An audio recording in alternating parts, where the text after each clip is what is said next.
Hello friend, तो आज हम पढ़ेंगे ज्योग्राफी का बेसिक कंसेप्ट है चक्रवात के बारे में। तो चक्रवात दो प्रकार के होते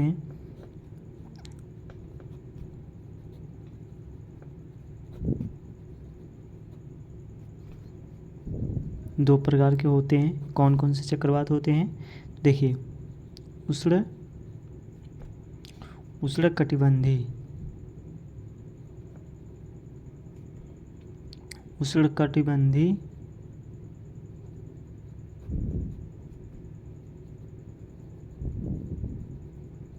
चक्रवात और एक बहिरूण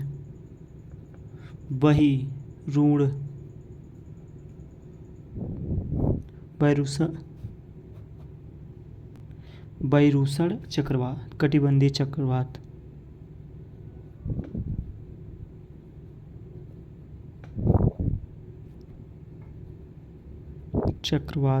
ठीक है। तो चक्रवात दो प्रकार के होते हैं, उष्णकटिबंधी चक्रवात और बहिरूषण कटिबंधी चक्रवात। आई होप आपको ये समझ में आया। अब एक एक करके हम देखते हैं। देखिए, पहला उष्णकटिबंधी चक्रवात को देखते हैं।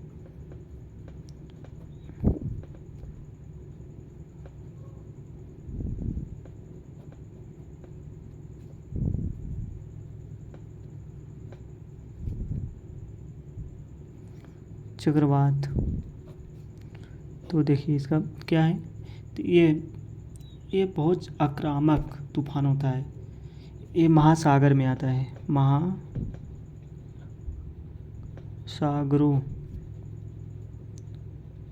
आता है तूफान। देखिए, तूफान उत्पन्न, बहुत बड़ा तूफान, बहुत खतरनाक तूफान उत्पन्न होता है। ठीक, बहुत खतरनाक तूफान उत्पन्न होता है। ये तटीय क्षेत्र में गतिमान होता है। जैसे तटीय क्षेत्र, जैसे जितने भी तटीय राज्य, जैसे तटीय क्षेत्र होते हैं जो समुद्र के किनारे रहेंगे, वो थोड़ा प्रभावित होंगे। ठीक है। तो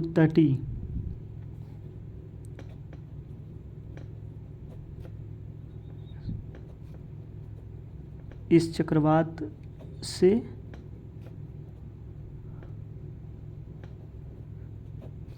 प्रभावित होते हैं। ठीक है।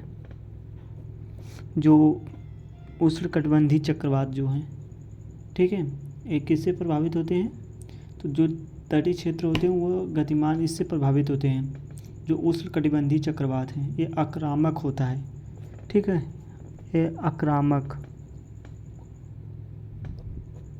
होता है। ठीक,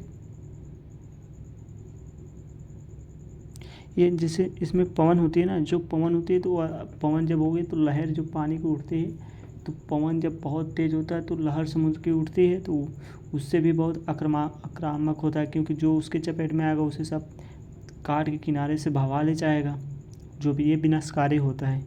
ठीक है, जो उष्णकटिबंधी चक्रवात है। अब बात करते हैं अब बात करते हैं बहिरूषण कटिबंधी चक्रवात का। ठीक है, तो ये वाला दूसरा है ना, दूसरा का देखिए, बहिरूषण, ये है चक्रवात। ये चक्रवात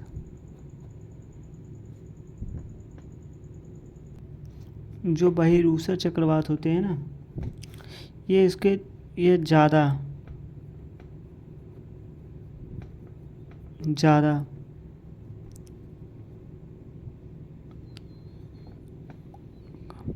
आक्रामक नहीं होते हैं। ठीक है। और जो ये है ना, इसके साथ तूफान, पवन, हवा आदि साथ आते हैं। ठीक है, तो खाली आप इतने ध्यान दीजिए कि उष्णकटिबंधीय चक्रवात क्या है, बहुत खतरनाक होता है। थोड़ा ये जो तटीय राज्य होते हैं वो प्रभावित होते हैं। तो अक्सर भी जो भी सिटी हुई, चाहे भारत की हो चाहे अदर कंट्री को, सब सिटी जो सागर के तटीय में बसी वो बहुत ज़्यादा विकसित है। अगर ये चक्रवात बहुत ज़्यादा आता तो उस सब आज से 50 साल बाद उस जो भी वो शहर होगी बाय द वे आ गया ऐसा तूफान तो ध्वस्त हो जाएगा। ठीक है, तो ऐसा अनुमान हम लगा रहे हैं, बाय द वे कभी आ भी सकता है। ठीक, फिर इसके बाद ये चक्रवात ये ज़्यादा आक्रामक नहीं होता है हम ये भी प्रभावित करता है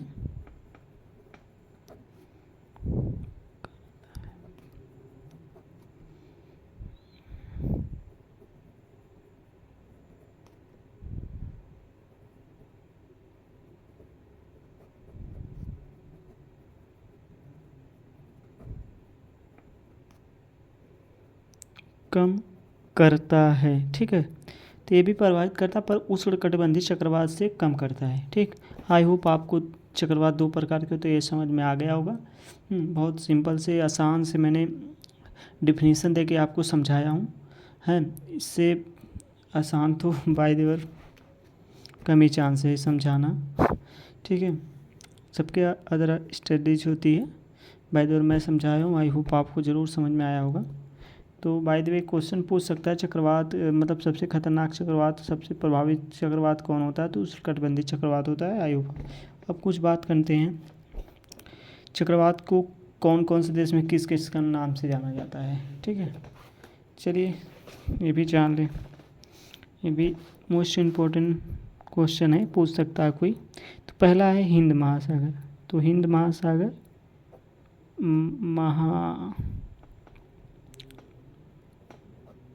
हिंद महासागर में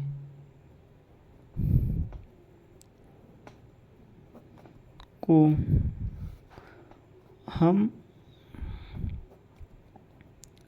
चक्रवात कहते हैं। जैसे हम भारतीय लोग क्या कहते हैं, चक्रवात कहते हैं, जो हिंद महासागर में आता है। जैसे हम भारतीय लोग हैं तो हम चक्रवात कहेंगे। यही चक्रवात जब अटलांटिक में आएगा,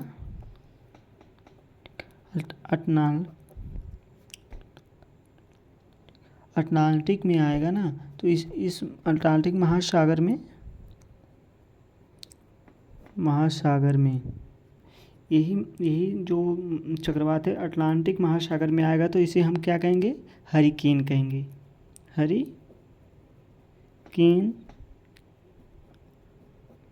से जाने जाते हैं। ठीक है, यही चक्रवात जो अटलांटिक महासागर में जब आएगा, अटलांटिक महासागर में जब यही आएगा तो इसे हम हरिकेन के नाम बात करें। यही जब पश्चिम प्रशांत महासागर में, जब हम बात करें पश्चिम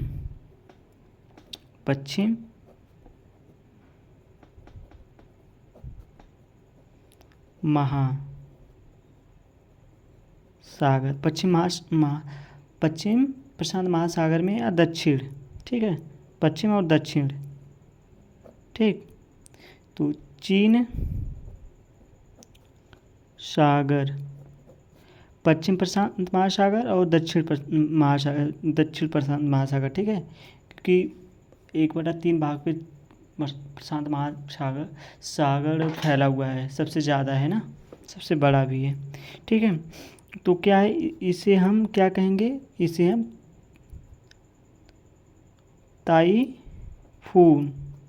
ताइफून कहेंगे। ठीक है, तो ताइफून चीन सागर लोग कहते हैं, चीनवासियों ताइफून चक्रवात को हम भारत चक्रवात कहते हैं, और हम भारतीय लोग चक्रवात कहते हैं। जो भी आता है सुनामी जो भी आता है उसे हम चक्रवात कहते हैं। सॉरी, सुनामी अलग, चक्रवात कहते हैं। बाय द वे चीन के लोग इसे क्या कहते हैं, ताइफून कहते हैं। और बाय द वे अटलांटिक के लोग अटलांटिक महासागर के हरिकेन के नाम से जाना जाता है चक्रवात को। आई होप बस आपको ये क्वेश्चन समझ में, क्योंकि इसी तरह क्वेश्चन बाय द वे पूछ सकता है आपको बेसिक, जिससे क्या है इसमें बेसिक कंसेप्ट है जो चक्रवात के प्रकार कितने होते हैं। ठीक है, उष्णकटिबंधीय चक्रवात हैं और बहिरुष्ण कटिबंधीय चक्रवात हैं। तो आपको ये समझ में आया होगा फ्रेंड। ठीक है, तो मैं अगली वीडियो में मिलता हूँ। नहीं, कुछ और मैं टॉपिक बता दे रहा हूँ ताकि आपको उससे भी रिलेटेड क्लियर हो जाए। सापेक्ष, ठीक है, या सापेक्षिक बोलो तो ठीक रहेगा। सापेक्षिक आर्द्रता, आर्द्रता है ना में, ठीक है। देखिए अब इसके बारे में कुछ ज़्यादा नहीं है। देखो जो वायुमंडल की, ठीक है, शॉर्टकट, जो तापमान पर वायुमंडल की उपस्थिति होता है, फिर वहाँ जलवायु की मात्रा वायु से ग्रहण करने की क्षमता को सापेक्षिक आर्द्रता कहते हैं, ठीक है। तो जो तापमान पर वायु यानी हवा, ठीक है, उपस्थित है या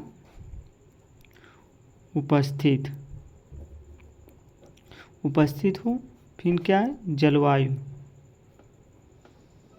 जलवायु क्या है, जलवायु पे वो सापेक्षित हो, ठीक है।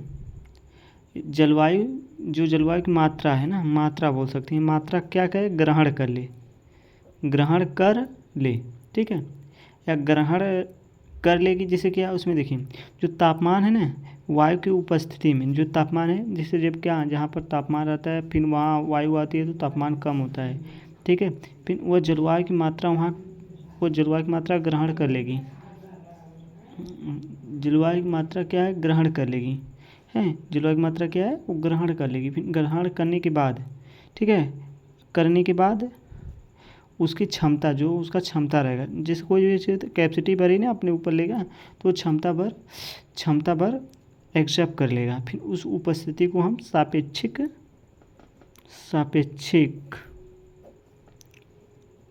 आर्द्रता कहते हैं, ठीक है। तो सापेक्षिक आर्द्रता आप देखिए बाय द वे पूछ सकता है थ्योरी बेस्ड क्वेश्चन बना के, फिलहाल इससे ज़्यादा नहीं पूछेगा। फिर मैं इसका प्रकार बता दे रहा हूँ, सापेक्षिक आर्द्रता कितनी प्रकार का होता है, ठीक है, ठीक।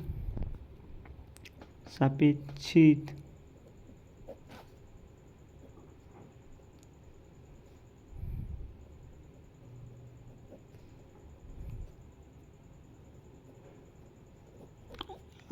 सापेक्षिक आर्द्रता के प्रकार, सापेक्षिक आर्द्रता के प्रकार। तो सापेक्षिक आर्द्रता के प्रकार ये 3 प्रकार का होता है,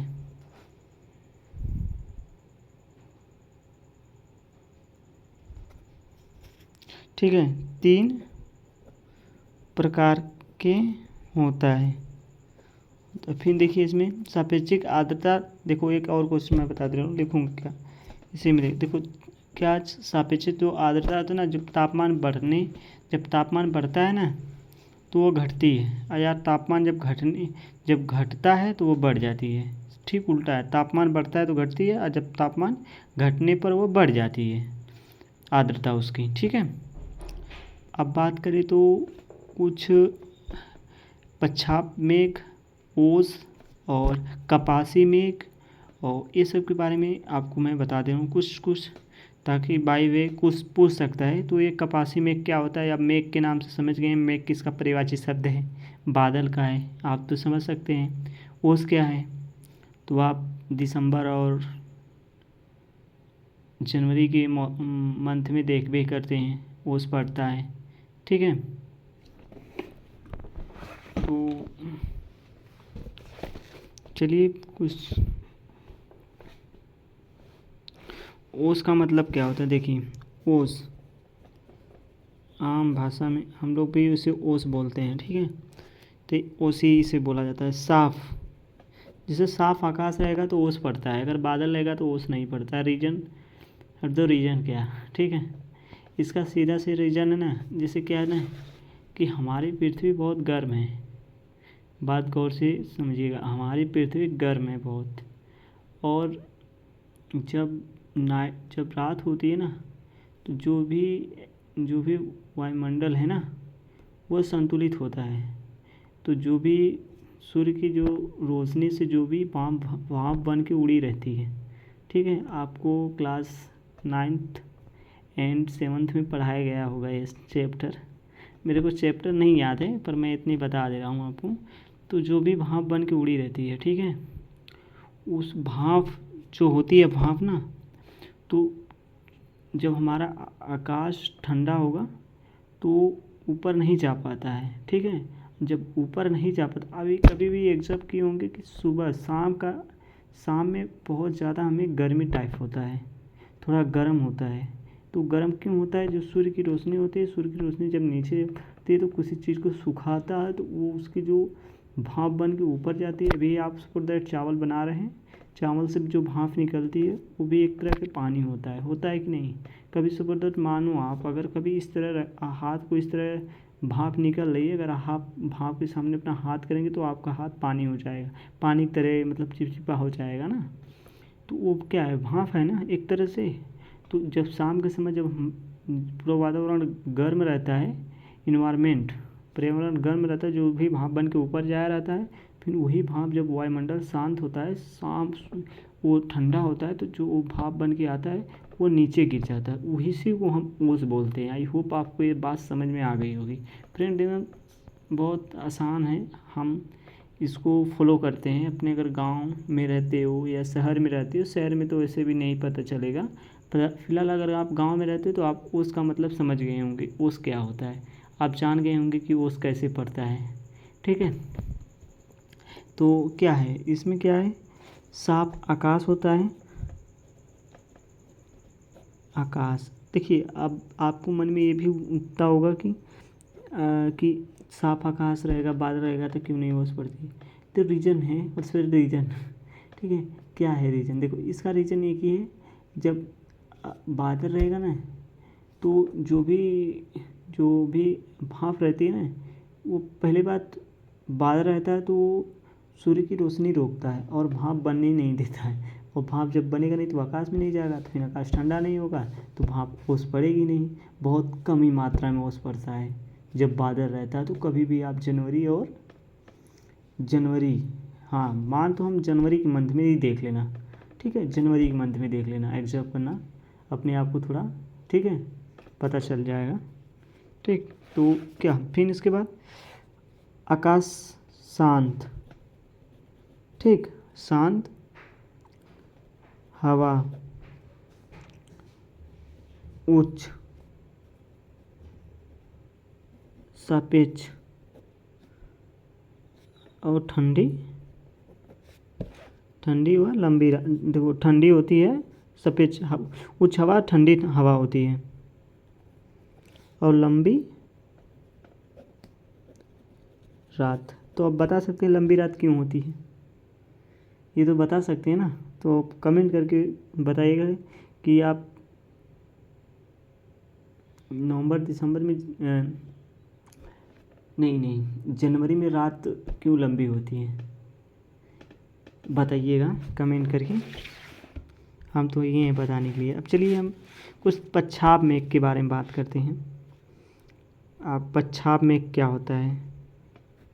आप तो बारिश, अभी क्या है, जुलाई चल रहा है ना, तो बारिश होती होगी, कहीं कहीं रिमझिम बारिश होती होगी, कहीं बहुत तेज़ बारिश होती होगी। तो कहीं देखिए क्या है कि बारिश, हम आम आम भाष में बोले तो मैं बोला हूँ, हम अगर हम जैसे अपने हिसाब से बोलें, जैसे क्या होते हैं ना कि गांव के लोग बारिश होती है तो कई कई, जैसे जहाँ तेज़ बारिश होने लगी किसी मंथ, तो नक्षत्र की बात करते हैं, हथिया नक्षत्र है तो पुषार नक्षत्र है, मेरे को नक्षत्र के बारे में नहीं पता है फिलहाल, इससे लोग गांव के लोग बोलते हैं ना नक्षत्र के बारे में। तो देखिए पच्छाद मेघ क्या है? देखिए पच्छाद मेघ देखा इसका क्या है ना, इसकी औसत ऊंचाई क्या है, 8,000 से 12,000 है, ठीक है, इसे पच्छाद मेघ, ठीक है।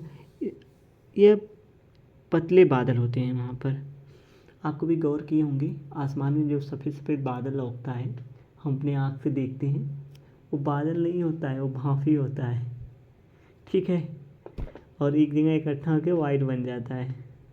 ओके, आप तो इतनी याद करिएगा, ठीक है। इसकी ऊंचाई कितनी होती है? ऊंचाई 12,000 से सॉरी यार, 8,000 से 12,000 है, सही बताया हूँ, 8,000 से 12,000 है, ठीक है, 8,000 से कितनी है, 12,000 है, ठीक, 8,000 से 12,000 है। ये पतले बादल होते हैं, कितने कैसे बादल होते हैं? पतले वाले, पतले बादल, क्लाउड, इंग्लिश में क्लाउड बोलते हैं बादल को ना।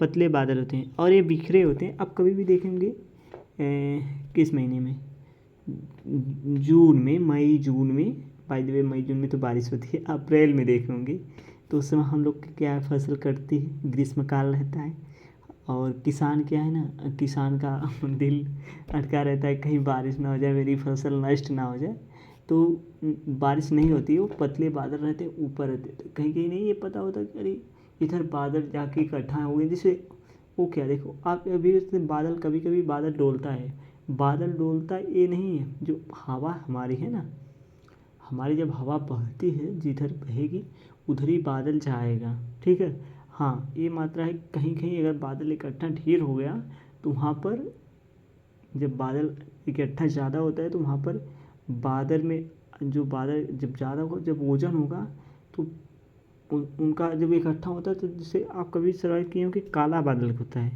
वो काला बादल नहीं होता है, वो पानी होता है। जब ठीक है किसी चीज़ को खूब दाबोगे, अभी बात करें गन्ना को, अगर हम बिना गन्ना के बिना दाबे उसका रस निकालेंगे, नहीं निकाल पाएंगे। उसी तरह बादल होता है, जब एकदम दबेगा, जब ज़्यादा दबेगा बादल तो क्या है कि उसे नीचे गिरना ही पड़ेगा। तो जब नीचे गिरता है तो गिरते गिरते कई भाग में बिखर जाता है, तो ही बूंद बूंद पानी बरसता है। आई होप आपको ये भी समझ में आ गया होगा फ्रेंड। बहुत बेस्ट मोस्ट इम्पोर्टेंट टॉपिक है। अगर आपको बहुत आसान भाषा में समझा रहा हूँ, सोच रहा हूँ आपको एकदम समझ में आ जाए एक बार में, दोबारा किसी और की वीडियो देखने का वो ना हो कि दोबारा किसी, देखिए मैं ये भी बात करूँ, आप किसी भी टीचर से देखिए, वो दिक्कत नहीं है, बस इतने जो टीचर समझाने वाला उसको फुल्ली कंसेप्ट दे के समझाए, ताकि आपको समझे आ जाए कि आपकी भाषा में समझा देगा। कोई भी टीचर आएगा अगर आपकी भाषा में समझाएगा तो आपको बहुत जल्दी वो समझ में आएगा, और वही अपनी भाषा में समझाएगा तो नहीं समझ में आएगा। तो सबकी अलग अलग होती है ना।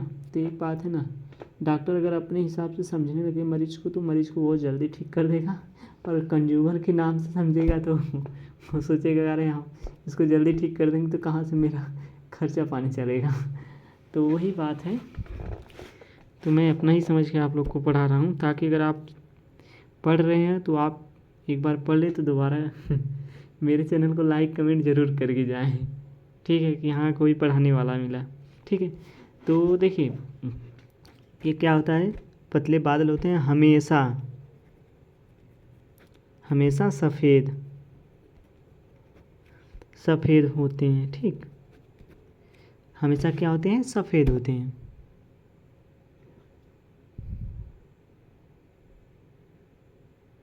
एक क्या होते हैं, क्षोभ, ठीक है, सीमा के नीचे बने होते हैं। कहाँ बने होते हैं, क्षोभ, जो क्षोभ है ना, क्षोभ सीमा के नीचे बने होते हैं। अब मंडल के बारे में मैंने पढ़ा दिया हूँ, कल मेरी वीडियो पब्लिश हो जाएगी, ठीक है। वायुमंडल कितनी प्रकार के होते हैं, तो 5 प्रकार के होते हैं। तो उसके बारे में आप अगर पढ़ लेंगे ना तो इस वीडियो को देखेंगे तो ज़्यादा आपको समझ में आएगी। तो मैं इससे आपसे रिकमेंडेड करूँगा कि उस वीडियो को ज़रूर पढ़ें आप पहले, ठीक है। सजेशन करूँगा, इन्हीं सुझाव दूंगा कि आप उस वीडियो को पहले जाके देख लें, ताकि उससे आपका जो बेसिक कंसेप्ट है मजबूत होगा। ये भी बेसिक कंसेप्ट है, ऐसा नहीं कि मैं आपको एडवांस पढ़ा रहा हूँ। एडवांस पढ़ाने का मतलब कि माजिद हुसैन की बुक पढ़ाऊँ ताकि आपको एडवांस पढ़ा दूँ कि जीएस में कोई दिक्कत ही ना रहे। और जीएस में ऐसा पढ़ाऊँगा ना, अभी तो मैं शुरू किया हूँ, अब मेरा एंड कब होगा कोई जान नहीं रहा है। फिलहाल लगा हूँ उस चीज़ के चक्कर में, जिस चीज़ की सोच रहा हूँ फ्रेंड, कि मैं कैसे जल्दी अपना सेटअप करूँ ताकि मेरा थोड़ा अर्निंग आने लगे। क्योंकि मैं बीच में वीडियो डालना बंद कर दिया था, मेरा पैसा बाय द वे आ रहा था, मेरा डबल चैनल था, एक चैनल से आ रहा था, मतलब आया था पैसा करीब, मेरा ज़्यादा नहीं आया था, 35,000 रुपये ही मिला था। वो मिला था, बहुत गूगल एडसेंस बनाए थे, अकाउंट बनाए थे, मिला था। उसमें क्या होता है ना कि टैक्स एक इन्फॉर्मेशन भरना होता है, वो नहीं भरा था, उसके वजह से जो पैसा आया था ना मेरे अकाउंट में नहीं आ पाया। क्या है रीज़न था कि जो एक एडसेंस पिन आती है वो भी नहीं आई पोस्ट से।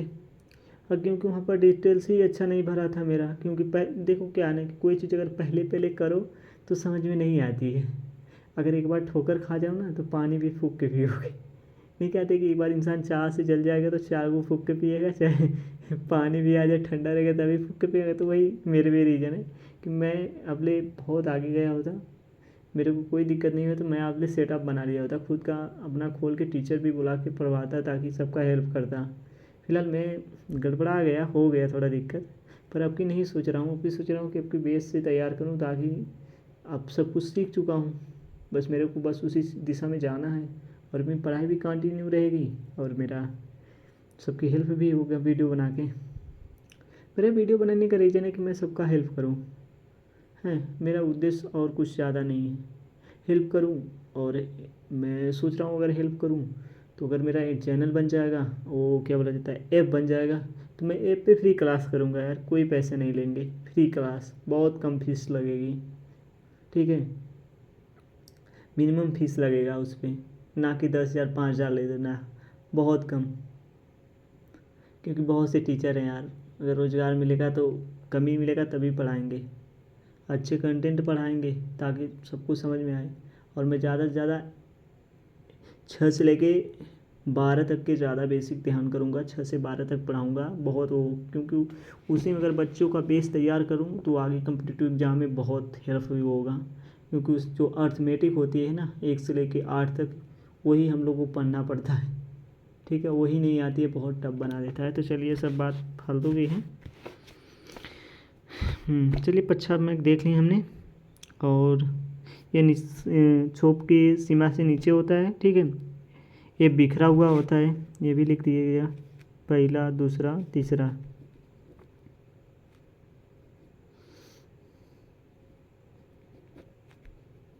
बिखरा होता है, ठीक है, ये बिखरा होता है, क्या होता है, बिखरा होता है। अब बात करें कपासी मेघ।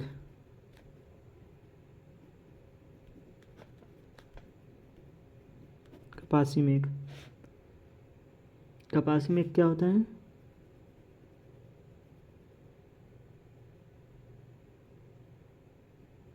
तो कपासी मेघ क्या होता है, देखिए ये में, ये जो है ना, इसकी इसकी ऊंचाई पहले हम देखें, ऊंचाई कितनी होती है, तो 4,000 7,000, 4,000 से 7,000 होती है, ठीक है। ये कैसा दिखाई देता है, जैसे नहीं होता है इकट्ठा इकट्ठा थोक की तरह, इसको हम क्या बोल सकते हैं, रुई भी बोल सकते हैं, कि रुई छोड़िए, हम ये बोल सकते हैं थोक थोक।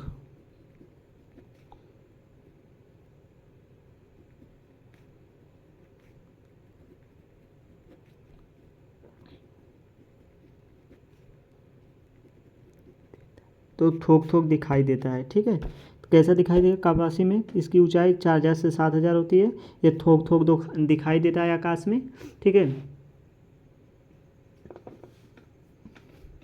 ठीक है, ऐसा दिखाई देता है, ठीक है। और जो ये होता है ना, इसमें क्या होता है कि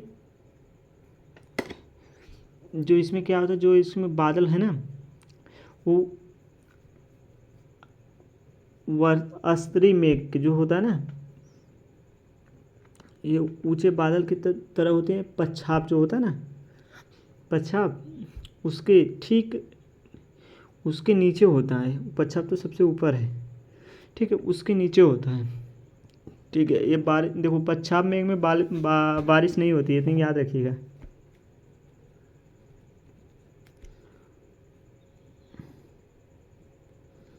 वर्षा की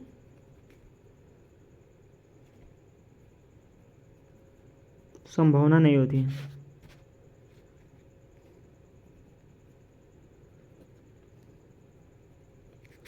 इसमें वर्षा की क्या होती है, संभावना नहीं होती है।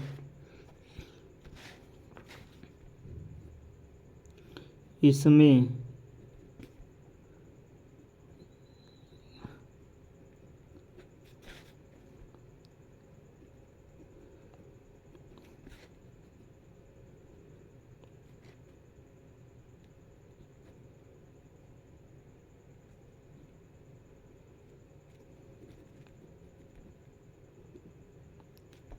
चांस रहता है, बहुत कम। नगण्य लिख सकते हैं, सबको काटो नगण्य लिख दे रहे हैं, तो नगण्य नगण्य रहता है इसका। जो कपासी मेघ में नगण्य मतलब ना के बराबर होता है। ठीक है,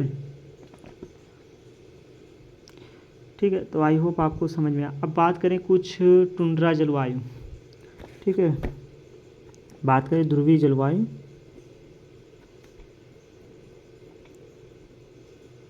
ध्रुवीय जलवायु दो प्रकार के होते हैं।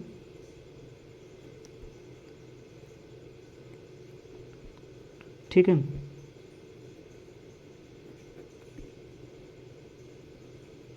कितने प्रकार के? दो प्रकार के होते हैं। तो ये दो प्रकार के होते हैं।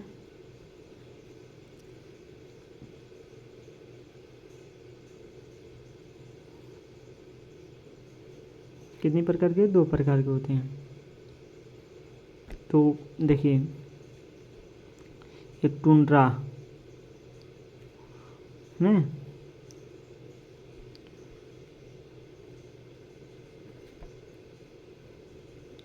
टुंड्रा जलवायु। टुंड्रा जलवायु ये कहाँ है? ये अंटार्कटिका के आंतरिक भाग में पाया जाता है। ठीक है, कहाँ पाया जाता है? अंटार्कटिका के कहाँ? आंतरिक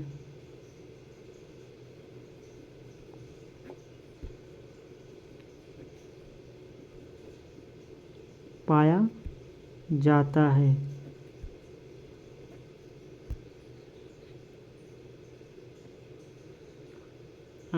आंतरिक आंतरिक भाग में पाया जाता है। ठीक,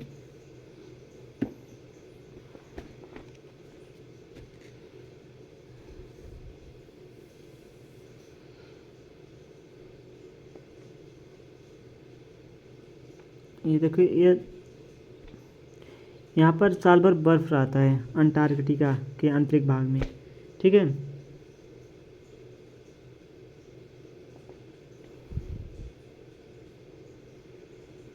अब महाद्वीप तो जानते हैं कै प्रकार का होता है? 7 प्रकार का ना। तो यहाँ पर क्या है? साल भर मतलब क्या, ये बर्फ से ढका रहता है। अगली चर्चा हम बाद में करेंगे। एवं भारतीय प्रकाश क्या है? मानसूनी उष्णकटिबंधीय साल भर बर्फ जमी रहेगी। फिर यह ऊंचाई क्या है? साल भर वर्षा है। ठीक है, एफ का मतलब साल भर वर्षा है। ऐसी कौन सी जलवायु जहाँ पर थार का मरुस्थल में PSW होता है? CP मध्य अक्षांशों। देखिए, ये सब बाद में बात चर्चा करेंगे। तो वीडियो आधी घंटा को हो गई। तो फ्रेंड देखिए, बेसिक कंसेप्ट है जो आपको पता होना चाहिए। ठीक है, अगर आप कॉम्पिटिटिव एग्ज़ाम की तैयारी करते हो तो। नहीं तो देखिए, आर्ट्स कॉमर्स वाले हैं उनको तो ये सब पता होना चाहिए, क्योंकि पूछता है, ये बेसिक एनसीईआरटी है। ठीक है फ्रेंड।